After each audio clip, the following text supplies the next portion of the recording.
August 9, 1945. The Manchurian plains stretched endlessly under a grey dawn as over 1 million Soviet troops prepared to cross into Japanese-held territory. For the Japanese soldiers of the Kwantung Army, veterans of years fighting in China, this massive force represented a tactical problem to be managed. They had faced human wave attacks before. They understood artillery barrages and tank formations.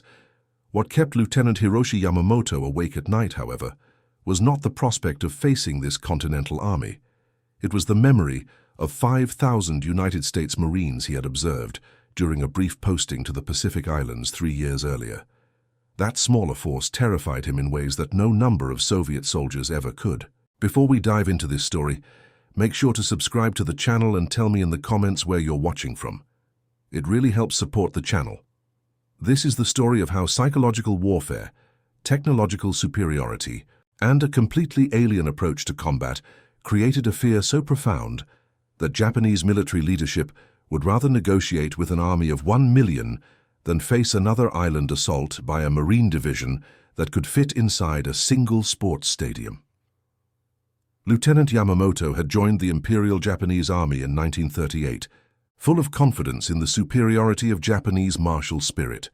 The concept of Bushido, the way of the warrior, had been drilled into him since childhood. Spirit, he had been taught, could overcome material disadvantages. Willpower could defeat superior numbers. For years fighting in China, these beliefs had seemed validated. Chinese forces, often poorly equipped and inadequately trained, had fallen before determined Japanese assaults, despite significant numerical advantages. His first glimpse of how the Americans fought came in late 1942. Yamamoto had been temporarily assigned as an observer to Rabaul, where Japanese forces were consolidating their defensive positions. He had expected to see an enemy that fought like the Chinese, or perhaps the British forces they had encountered in Malaya. Brave enough, certainly, but operating within familiar military frameworks that Japanese commanders understood. What he witnessed instead fundamentally altered his understanding of modern combat. The first American reconnaissance aircraft appeared overhead on a clear morning. Yamamoto watched from the command bunker as anti-aircraft guns opened fire. The plane, a twin-engine design he later learned was called a Lockheed P-38 Lightning, simply flew higher. Not dramatically higher, just enough. The shells burst harmlessly below it while the aircraft methodically photographed every defensive position, every supply dump, every gun emplacement. It was efficient, clinical, unbothered by the fury of Japanese fire. Then Yamamoto said to the colonel beside him that surely they would bomb the airfield now, following standard practice of attacking obvious military targets. The colonel, who had more experience with American tactics, shook his head slowly. "They will bomb what hurts us most," the colonel replied. "Not what looks most important to us, but what actually matters to our ability to fight. You will see." 3 days later, the bombing began. But not on the airfield, not on the main defensive positions. Instead, American aircraft appeared in formations of 12 to 20 planes and systematically destroyed the harbor facilities. Not the ships, though those were tempting targets. The docks themselves, the cranes, the warehouses, the fuel storage tanks. Every piece of infrastructure required to unload and distribute supplies. Yamamoto watched in growing horror as the Americans returned day after day, each time with fresh aircraft that looked identical to the ones from previous raids. Where were they getting so many planes? Japanese aircraft, carefully maintained and precious, flew until they could no longer be repaired. But these Americans seemed to treat aircraft as disposable items, replacing them as casually as a soldier might replace a worn uniform. A captured American pilot, brought in for interrogation after his aircraft developed mechanical trouble and he was forced to land, provided an answer that Yamamoto initially refused to believe. The young man, a lieutenant from somewhere called Michigan, explained that the United States was producing over 8,000 aircraft per month. Not total, per month. Fighters, bombers, transports, reconnaissance planes, an endless stream of machinery rolling off assembly lines that operated 24 hours a day. 8,000 per month, Yamamoto repeated to his diary that night. We produce perhaps 300 in the same period. Even if our pilots are 10 times better, which they are not, the mathematics become impossible. But it was not just the numbers. It was how the Americans used their material superiority as a psychological weapon. Sergeant Kenji Tanaka, a veteran of campaigns in China and Southeast Asia, had his first direct encounter with American Marines on Guadalcanal. He had been part of a reinforcement unit sent to retake the airfield from the American forces who had landed in August of 1942. His unit, approximately 900 men, had been ordered to conduct a night assault on the Marine positions. Night fighting was a Japanese specialty. They had used darkness to great advantage against other opponents, achieving surprise and creating chaos in enemy ranks. The attack began at precisely 2200 hours. Tanaka's company advanced through the jungle, maintaining strict noise discipline. They could see the American positions ahead, illuminated by scattered fires. Everything seemed to be proceeding according to plan. Then the night turned to day. Massive searchlights, more powerful than anything Tanaka had ever seen, suddenly blazed from multiple positions. Simultaneously, pre-registered artillery began falling with mechanical precision. Not random shelling, but carefully calculated fire that had been plotted based on aerial photographs and mathematical trajectories. Each shell landed exactly where it was supposed to land, creating a wall of explosions that separated the Japanese assault force from their objective. Tanaka dove into a shell crater, ears ringing from the concussions. Around him, the night attack had become a daytime nightmare. The searchlights made concealment impossible. He could see Marines moving with calm efficiency behind their defensive positions, not panicked by the assault, but responding with what looked like rehearsed precision. They had trained for this exact scenario. They had planned for it. And now they were executing their defense as methodically as a factory worker completing a familiar task. The artillery shifted to allow machine gun fire to sweep the illuminated ground. Tanaka recognized the distinctive sound of Browning M1917 machine guns, weapons that fired over 400 rounds per minute. But what horrified him was the sustained nature of the fire. Japanese machine guns had to be fired in short bursts to prevent overheating and conserve ammunition. These American weapons simply continued firing. Long, sustained bursts that indicated unlimited ammunition and excellent cooling systems. Then Tanaka heard something that made his blood cold. Between the artillery and machine gun fire, he could hear American voices, not shouting in fear or anger, but calmly communicating, calling out target coordinates, confirming ammunition status, working together with the cohesion of a sports team, not a military unit under attack. They are not afraid, Tanaka wrote in a letter to his brother that he never sent. They fight as though this is a job they are completing, not a battle they might lose. There is no desperation in their defense, because they cannot imagine losing. Their weapons work perfectly, their ammunition never runs out. Their radios connect them to artillery and air support that arrives exactly when summoned. They have reduced warfare to a series of technical problems, and they have the tools to solve each problem. We have courage and spirit, but courage cannot overcome a system that has eliminated chaos from combat. The assault failed. Of the 900 men who began the attack, fewer than 300 returned to Japanese lines, not because the Marines were better individual soldiers, though they were well trained, but because they operated within a support system so comprehensive that individual skill became almost irrelevant. Major Robert Henderson, a Marine Corps officer who led a company during the Guadalcanal campaign, later reflected on the Japanese night attacks in his after-action reports. He noted that Japanese soldiers showed remarkable courage and tactical discipline during these assaults. But he also noted that American defensive doctrine had essentially eliminated the advantage that night attacks were supposed to provide. Searchlights removed darkness, pre-registered artillery removed surprise, radio communications removed confusion.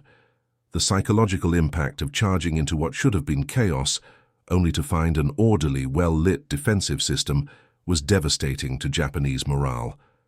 The pattern repeated across the Pacific. On Tarawa, Japanese defenders fought with extraordinary determination from fortified positions. They had created a defensive system designed to exact maximum casualties from any attacking force. And indeed, the Marine assault on that tiny atoll in November of 1943 resulted in significant American casualties. Over 1,000 Marines were lost taking an island, measuring less than 3 square miles. But what terrified Japanese commanders who studied the battle was not the fighting itself. It was what happened afterward. The Americans, having taken heavy losses, did not pause, did not reconsider their strategy, did not show any indication that casualties affected their planning. Instead, they analyzed what had gone wrong, developed new techniques for amphibious assault, created new equipment to solve the problems they had encountered, and prepared to do it again, and again, and again. Captain Tadashi Nakamura, a Japanese intelligence officer, compiled reports from survivors of various island battles. The pattern he documented revealed the true source of Japanese fear. It was not any single Marine unit, it was the system behind them. A Marine rifleman, Nakamura's report noted, carried an M1 Garand rifle that held 8 rounds and could be fired as rapidly as the trigger could be pulled. Japanese soldiers carried bolt-action Arisaka rifles that held 5 rounds and required manual cycling between shots. The American weapon was not slightly better, it was fundamentally superior in a close-quarters firefight.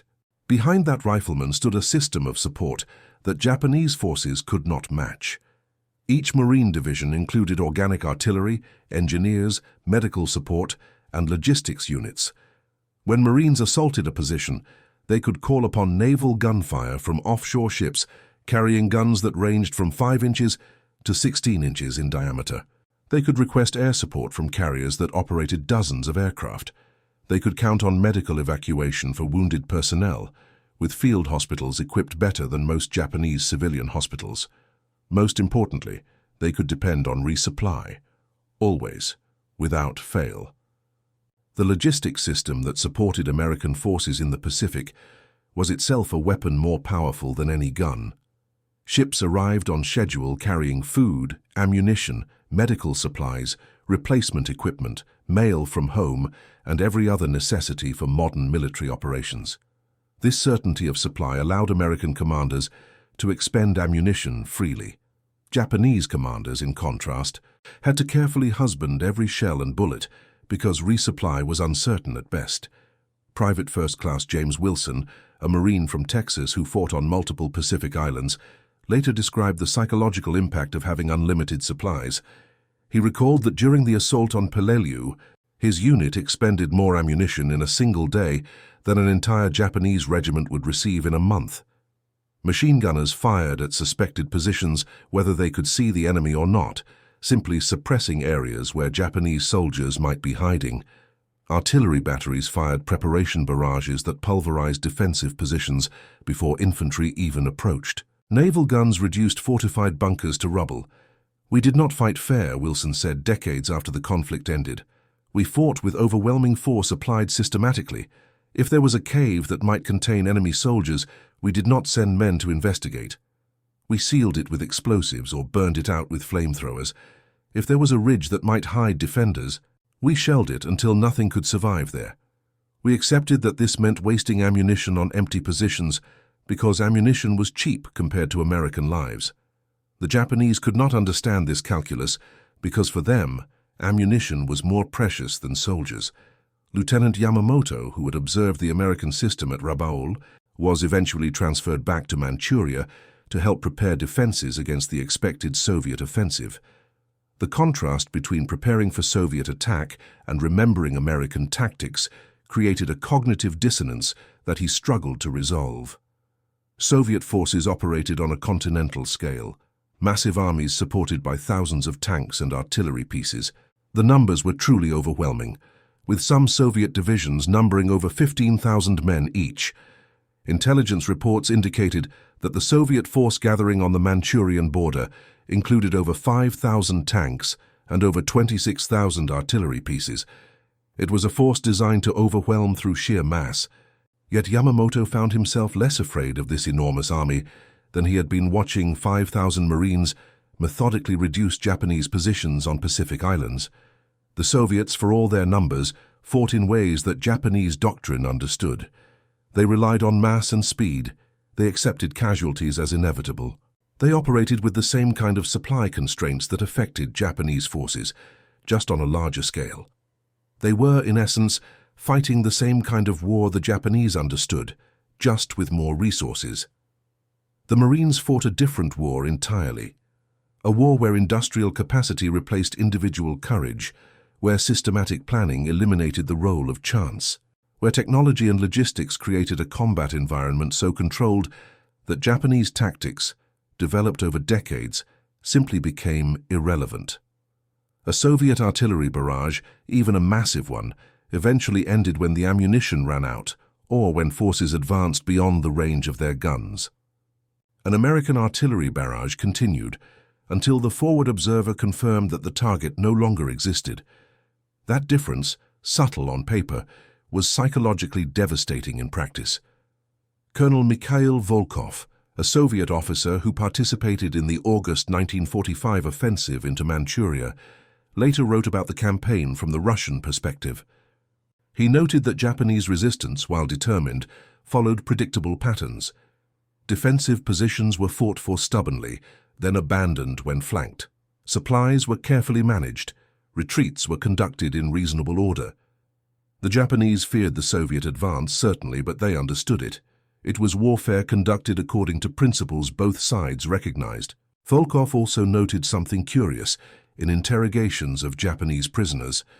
When asked about their combat experiences, soldiers who had fought only against Chinese or Soviet forces showed the normal psychological stress of combat.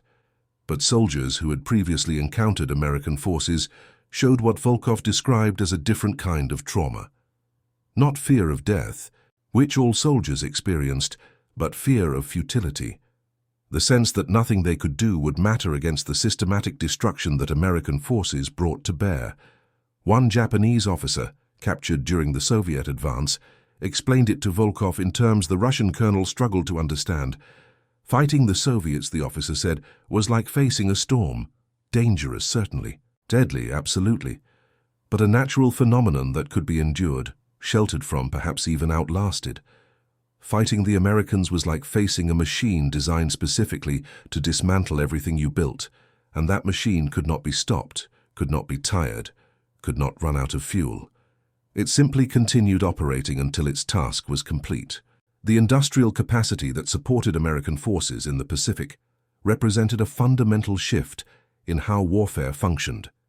In 1944, the United States produced 96,000 aircraft. The same year, Japan produced 28,000. But the disparity was even greater than raw numbers suggested, because American aircraft were, on average, more advanced. They had better engines, superior electronics, more effective weapons, and greater reliability. Similar disparities existed across every category of military equipment. American shipyards launched 95 Essex-class aircraft carriers and escort carriers during the conflict. Japan, which had started the Pacific Campaign with a significant advantage in carrier aviation, could not replace losses at anywhere near American production rates. Each Japanese carrier represented months or years of construction and training. Each American carrier was one of dozens rolling off assembly lines that had been specifically retooled for mass production of military hardware. The psychological impact of this disparity manifested in multiple ways. Japanese pilots, even successful ones, knew that every aircraft lost could not be easily replaced. This knowledge affected tactical decisions, often leading to conservative choices that preserved equipment at the expense of operational effectiveness. American pilots, in contrast, knew that replacement aircraft were readily available. This freed them to take calculated risks that Japanese pilots could not afford. Gunnery Sergeant Michael O'Brien, who served with Marine artillery units across 3 Pacific campaigns, described the American approach to logistics with an analogy that Japanese observers would have found incomprehensible. He compared military supplies to water from a tap. You turned the tap on and water flowed. You did not think about where the water came from or whether there would be enough. You simply trusted the system that delivered it. American military logistics operated the same way. Commanders requisitioned supplies, and those supplies arrived. The system was so reliable that it became invisible, noticed only when it failed, which was rare. This reliability created a feedback loop that amplified American tactical advantages. Because supplies were certain, units could train extensively. Because equipment was plentiful, soldiers could practice until techniques became automatic. Because medical support was guaranteed, troops took calculated risks that would have been foolish without evacuation capabilities. Because communication systems worked reliably, coordinated operations became possible on a scale that Japanese forces could not match. Lieutenant Yamamoto documented this realization in letters to his family that were never sent, confiscated after his unit was defeated by Soviet forces in August 1945. In one letter, he attempted to explain the difference between fighting the Soviets and the hypothetical scenario of facing American forces again. Against the Soviets, he wrote, "We can fight as soldiers have always fought. We can use terrain, we can exploit their mistakes. We can count on their supplies running short as they advance too far from their bases. We can hope that weather or mechanical breakdowns or simple exhaustion will slow their advance. These are the normal uncertainties of warfare, and they give us room to maneuver, to resist, to hope." Against the Americans, he continued, "There are no such uncertainties. Their supplies do not run short because ships arrive every day carrying more than they could possibly use. Their equipment does not break down more than it is immediately replaced. They do not grow exhausted because fresh units rotate in while tired units rest. They do not make exploitable mistakes because their doctrine has been refined through training and experience. They do not give us room to maneuver because their reconnaissance aircraft see everything we do. There is no hope in fighting them, only the question of how long we can delay the inevitable. This psychological dimension of American military capability was not accidental. United States military planners understood that material superiority, properly leveraged, could break enemy morale more effectively than actual combat. The strategic bombing campaign against Japan, for instance, was designed not primarily to destroy military targets, but to demonstrate that Japanese airspace was completely vulnerable. When B-29 Superfortress bombers flew over Japanese cities in formations of hundreds of aircraft, the message was clear: we can go anywhere, anytime, and you cannot stop us. The contrast with Soviet military doctrine was instructive. Soviet forces relied heavily on surprise and momentum. Their greatest successes came from unexpected offensives that caught opponents unprepared. But surprise required uncertainty. The Germans had been surprised by Soviet counterattacks because they underestimated Soviet industrial capacity and reserve forces. Japanese forces were surprised by the speed and scale of the August 1945 Soviet offensive because they had expected diplomatic efforts to delay or prevent such an attack. American military operations, in contrast, often abandoned surprise in favor of overwhelming preparation. The island-hopping campaign across the Pacific announced its intentions clearly. Everyone knew which island would be attacked next. The Japanese defenders knew. They prepared defenses. They concentrated forces. And then American forces arrived with such overwhelming superiority in firepower, logistics, and support that preparation made little difference. This approach had profound psychological effects. A surprise attack, even a successful one, leaves defenders thinking that better intelligence or different dispositions might have prevented defeat. An expected attack that succeeds despite prepared defenses leaves defenders with no mental escape. The defeat becomes inevitable, not the result of mistakes or bad luck, but simply the outcome of facing a superior system. Captain Nakamura, the intelligence officer who studied American tactics, produced a report in early 1945 that circulated among senior Japanese commanders. His conclusion was blunt and profoundly disturbing to military leadership, raised on doctrines of fighting spirit and tactical excellence. The report stated that Japanese forces could not defeat American military power through any conventional means, not through better tactics, not through greater courage, not through more determined resistance. The only factor that might force an American negotiated settlement, Nakamura argued, was casualties. If Japanese forces could inflict sufficient losses to make continued operations politically unacceptable to the American public, then favorable terms might be possible. But even this strategy, he noted, was becoming questionable. American casualty tolerance appeared to be increasing as the conflict progressed, while Japanese capacity to inflict casualties was decreasing as American tactical superiority grew. This analysis helps explain why Japanese military leadership reacted with such horror to the prospect of an American invasion of the home islands. Soviet occupation of Manchuria, while certainly unwelcome, represented a conventional military defeat that could be managed through traditional means. Diplomatic negotiations, territorial concessions, perhaps even some form of conditional surrender that preserved elements of the existing governmental system. An American invasion represented something fundamentally different. It represented the application of industrial military power to the complete destruction of Japan's ability to resist. The same systematic approach that had reduced fortified islands to rubble would be applied to Japanese cities.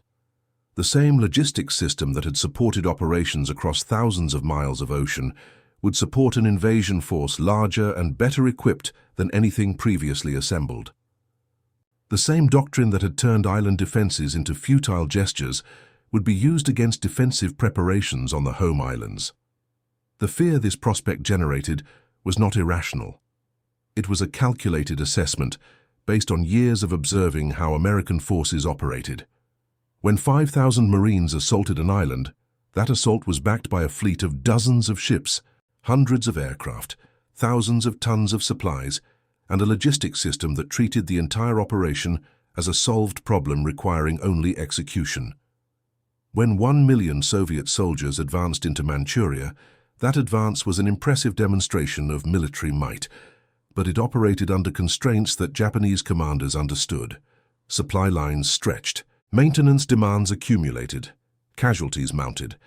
Eventually, momentum would slow, negotiations would become possible. An American assault offered no such hope. The only question was not whether American forces would prevail, but how much destruction would occur before Japanese surrender became unavoidable. Sergeant Tanaka, who survived the conflict, spent decades trying to articulate what made the American approach so psychologically devastating. In interviews conducted in the 1970s, he repeatedly returned to the same theme. It was not cruelty that made American forces terrifying. Individual American soldiers were often remarkably humane, following rules of warfare and treating prisoners correctly. It was not hatred. Americans seemed to view Japanese soldiers as problems to be solved, rather than enemies to be destroyed. What created fear, Tanaka explained, was the complete certainty that American forces would accomplish whatever objective they set for themselves. There was no drama in their operations. No desperate gambles, no reliance on luck or favorable circumstances. They simply allocated sufficient resources to guarantee success, then executed their plan with mechanical efficiency.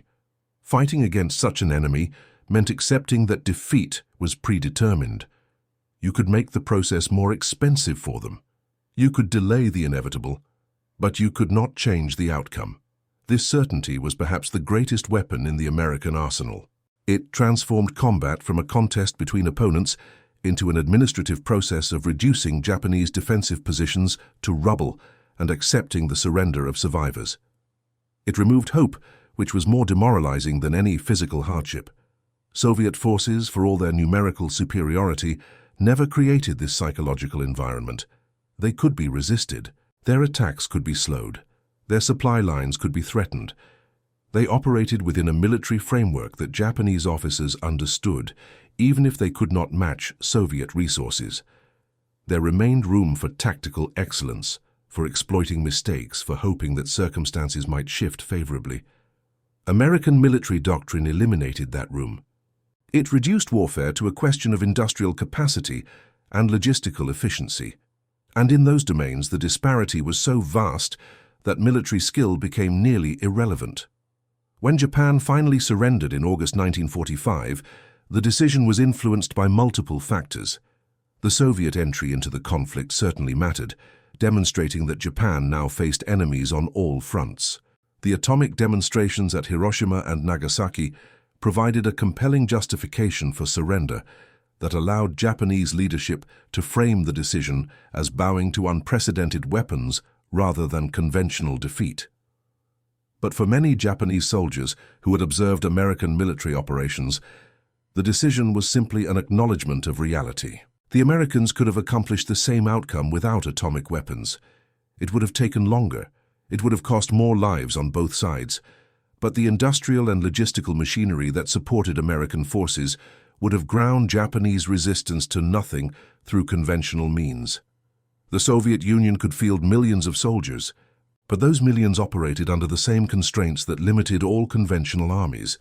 They needed supplies, they experienced mechanical breakdowns, they made tactical mistakes. They could be resisted, delayed, perhaps even locally defeated under favorable circumstances. 5,000 American Marines, backed by the full industrial might of the United States, represented something that could not be resisted, only endured, and the cost of endurance had become too high. Lieutenant Yamamoto survived the Soviet offensive and spent several years in a prisoner-of-war camp before returning to Japan. He never wrote the comprehensive analysis of American military tactics that he had planned. The comparison between Soviet and American approaches to warfare seemed academic after the conflict ended. But in private conversations with fellow veterans, he repeatedly returned to the same observation. The Soviets defeated us, he would say, but the Americans made defeat feel inevitable. That difference was everything, and that concludes our story. If you made it this far, please share your thoughts in the comments. What part of this historical account surprised you most? Don't forget to subscribe for more untold stories from World War II and check out the video on screen for another incredible tale from history. Until next time.